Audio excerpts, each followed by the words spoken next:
जय जगन्नाथ। नमस्कार प्रिय दर्शक बंधु। मु संतोष कुमार दास आपण मानक मोर channel Maharshi astro and vastu research centre को स्वागत जनाउछि। दर्शक बंधु, आज एपिसोड रे आम आलोचना करिबा ग्रह मानकर अस्त। ग्रह मान केमिति अस्त हो जाते आपण माने ज्योतिष पाखु जाइथे, बहुत ज्योतिष कहबे ए ग्रह अस्त हो जाइछि, से ग्रह अस्त हो जाइछि। जे जो अस्त हो जाती ग्रह माने केमिति अस्त हंती, को ग्रह अस्त करती, से विषय आम आलोचना करवा। तेणु आमर ग्रह मानक राजा हेले रवि। रवि हेले सब शक्तिशाली ग्रह। तो रवि पाखापाखि जो ग्रह सब आसती से ग्रह को रवि अस्त कर दियंती। एवं केते डिग्री दूरता रहिले मु कहितली गोटे घर परिमाण होची 30 डिग्री। गोटे घरे तो दीटा ग्रह रहंती, रवि संगे जो ग्रह रहंती, रवि पाखरु अन्य ग्रहर दूरता केते डिग्री और केते डिग्री रे को ग्रह को रवि अस्त करती, से विषय आम आलोचना करवा। तो दर्शक बंधु, आज एपिसोड आम आलोचना करवा ग्रह माने अस्त हुअंती किपरि।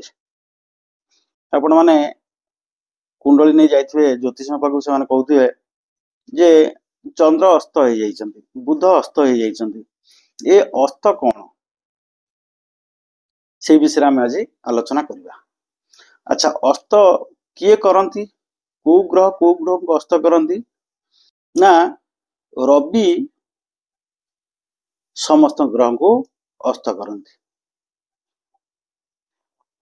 रवि तांकर तेजरे, तेजियान ग्रह से तांकर तेजरे अन्य ग्रह मान को अस्त करती। दुईटा ग्रह को छाड़ी, को दुईटा ग्रह ना राहु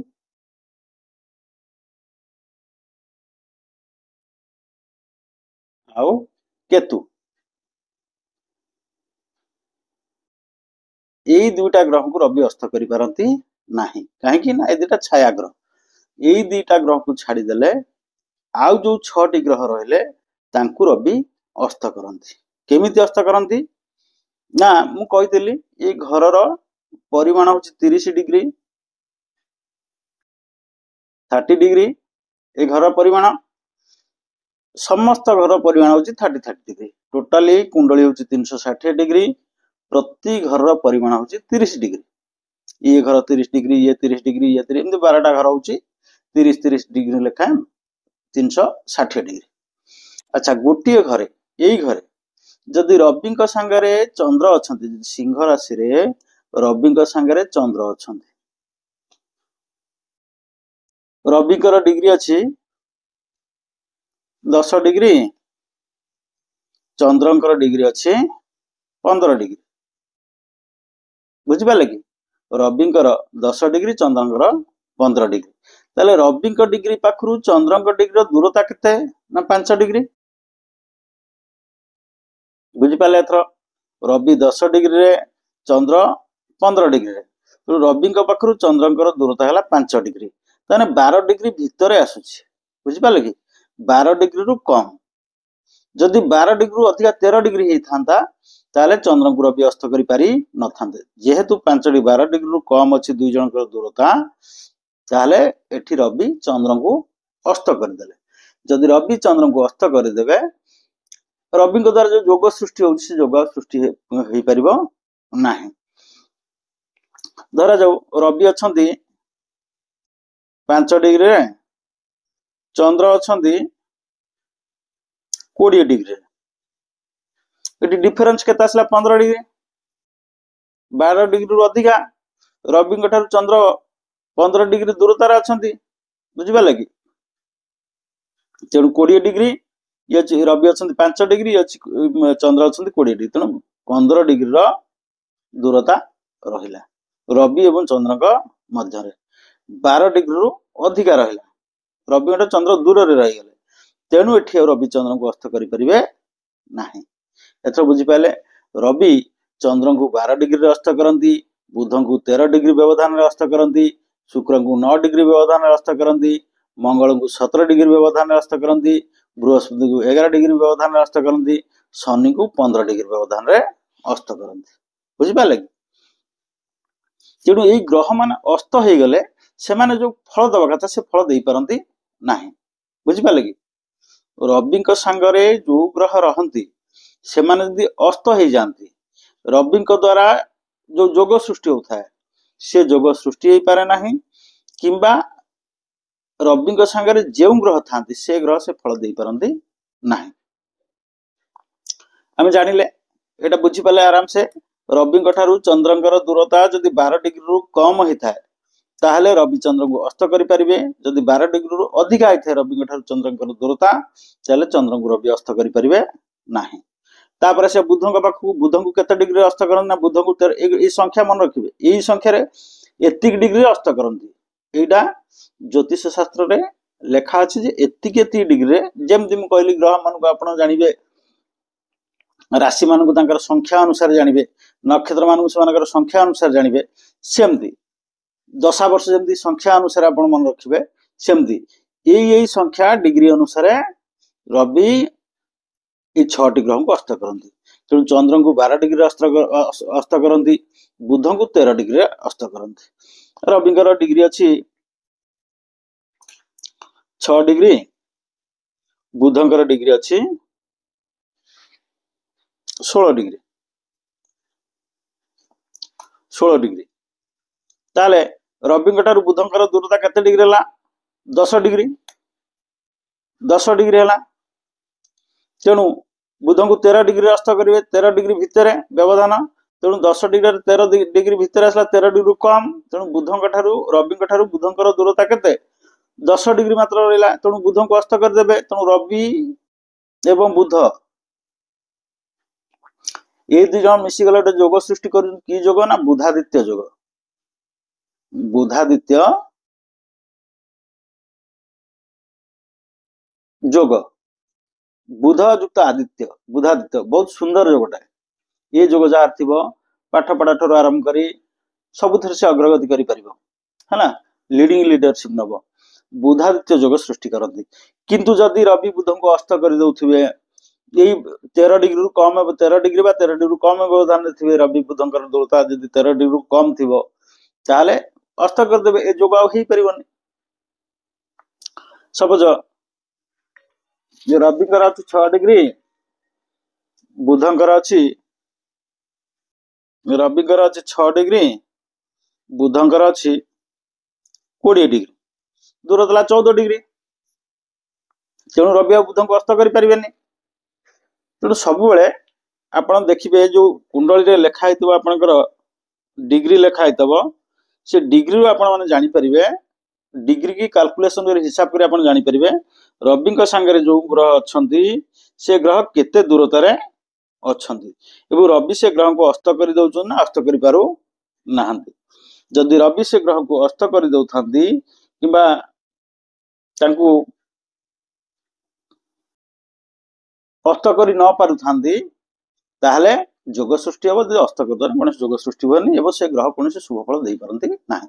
ତେଣୁ ଆମେ ଜାଣିଲେ ରବି ଚନ୍ଦ୍ରଙ୍କୁ 12 ଡିଗ୍ରୀ ଅସ୍ତ କରନ୍ତି, ବୁଧଙ୍କୁ 13 ଡିଗ୍ରୀ ଅସ୍ତ କରନ୍ତି, ଶୁକ୍ରଙ୍କୁ 9 ଡିଗ୍ରୀ ଅସ୍ତ କରିଦିଅନ୍ତି, ହେଲା। ରବି ଶୁକ୍ରଙ୍କୁ 9 ଡିଗ୍ରୀରେ ଅସ୍ତ କରନ୍ତି। ସପୋଜ ରବିଙ୍କର ଡିଗ୍ରୀ ହେଲା 6 ଡିଗ୍ରୀ, ଶୁକ୍ରଙ୍କର ଡିଗ୍ରୀ ହେଇଗଲା 18 ଡିଗ୍ରୀ, ତାହେଲେ ଦୂରତା କେତେ ହେଲା? 12 ଡିଗ୍ରୀ। 12 ଡିଗ୍ରୀ। ତେଣୁ ଶୁକ୍ରଙ୍କୁ 9 ଡିଗ୍ରୀ ବ୍ୟବଧାନରେ ଅସ୍ତ କରିବେ। ତେଣୁ ଏଠି ଶୁକ୍ରଙ୍କୁ ଅସ୍ତ କରିପାରିଲେ ନାହିଁ। ସବୁବେଳ ପାଇଁ ଏଇ ଯୋଉ ଡିଗ୍ରୀ କାଲକୁଲେସନ କରିବେ, ଆପଣ କୁଣ୍ଡଳୀରେ ଡିଗ୍ରୀ, ଗ୍ରହ ମାନଙ୍କର ଡିଗ୍ରୀ ଲେଖା ହେଇଥିବ, ଆପଣ ଦେଖିବେ କୋଉ ଗ୍ରହର ଡିଗ୍ରୀ କେତେ। ଯଦି ଗୋଟିଏ ଘରେ ରବି ଏବଂ ଶୁକ୍ର ଥାନ୍ତି କିମ୍ବା ରବି ଏବଂ ଚନ୍ଦ୍ର ଥାନ୍ତି, ରବିଙ୍କ ସାଙ୍ଗରେ ଏଇ 6 ଡିଗ୍ରୀ, ଚନ୍ଦ୍ର, ବୁଧ, ଶୁକ୍ର, ମଙ୍ଗଳ, ବୃହସ୍ପତି, ଶନି, ଏଇ 6ଟି ଗ୍ରହ ରବିଙ୍କ ସାଙ୍ଗରେ ଥାନ୍ତି, ଆପଣ ସେଠି କାଲକୁଲେସନ କରିବେ, ଦେଖିବେ ରବିଙ୍କର ଡିଗ୍ରୀ କେତେ ଅଛି ଏବଂ ତାଙ୍କ ସହିତ ଥିବା ଗ୍ରହଙ୍କର ଡିଗ୍ରୀ କେତେ ଅଛି। ଯଦି ବ୍ୟବଧାନ ଚନ୍ଦ୍ର ଯଦି ଥାନ୍ତି ରବିଙ୍କର ବ୍ୟବଧାନ 12 ଡିଗ୍ରୀ ଠାରୁ କମ ଆସୁଛି, ତାହେଲେ ଅସ୍ତ କଲେ 12 ଡିଗ୍ରୀ ଠାରୁ ଅଧିକା ଅସ୍ତ କରିପାରିବେନି। ସେମିତି ଦେଖି ରବିଙ୍କ ସାଙ୍ଗରେ ଯଦି ବୁଧ ଅଛନ୍ତି, ଯଦି 13 ଡିଗ୍ରୀ ବ୍ୟବଧାନ ହଉଛି ତାହେଲେ ତାଙ୍କୁ ଅସ୍ତ କରିବେ। ଯଦି 14-15 ଡିଗ୍ରୀ କିମ୍ବା ତାଠୁ ଅଧିକା ହେଲା ଅସ୍ତ କରିପାରିବେନି। ସେମିତି ଶୁକ୍ର ଦେଖିବେ, ଯଦି ବ୍ୟବଧାନ 9 ଡିଗ୍ରୀ ଭିତରେ ହଉଛି ତାହେଲେ ଶୁକ୍ରକୁ ଅସ୍ତ କରିଦେବେ ରବି। 9 ଡିଗ୍ରୀ ଅଧିକା ହେଲେ ଅସ୍ତ କରିପାରିବେନି। ମଙ୍ଗଳକୁ 17 ଡିଗ୍ରୀ କଣ ରବି ଅସ୍ତ କରନ୍ତି। ସପୋଜ ରବିଙ୍କର ଡିଗ୍ରୀ ଅଛି 25 ଡିଗ୍ରୀ, ମଙ୍ଗଳଙ୍କର ଡିଗ୍ରୀ ଅଛି 5 डिग्री 20 डिग्री व्यवधान आईगला तेणु मंगल को रवि अस्त करें ना बुझिपारे कि जदि रविंकर डिग्री अच्छी 25 डिग्री शुक्र आम मंगल डिग्री अच्छी 20 डिग्री 5 डिग्री व्यवधान आईगला आराम से मंगल से अस्त करदे बुझिपारे कि तेणु बृहस्पति बृहस्पति देखिए बृहस्पति को अस्त करते केते डिग्री ना 11 डिग्री मंगल को 17 डिग्री शनि को 15 डिग्री युवा सब आप कैलकुलेशन करेंगे जो डिग्री लिखाई थब रवि सांगरे जो ग्रह थे बुझिपारे कि जेकोसी घरे रवि सांगरे जदि यही 6टी ग्रह जी भी थी कि 2-3 जन थे जिते ग्रह था केतोटी ग्रह को अस्त कर कैलकुलेशन करी हिसाब करी गणित करी जापर से ग्रह को रवि अस्त कर पारे ना अस्त कर पारे ना तेणु आपण मैंने जानिले जे ग्रह मान को केमिति रवि अस्त करती केवल रवि ही अस्त करती आउ कौन ग्रह को अस्त करती ना केवल रवि राहु केतु को छाड़देले राहु केतु छाया ग्रह अस्त करते ना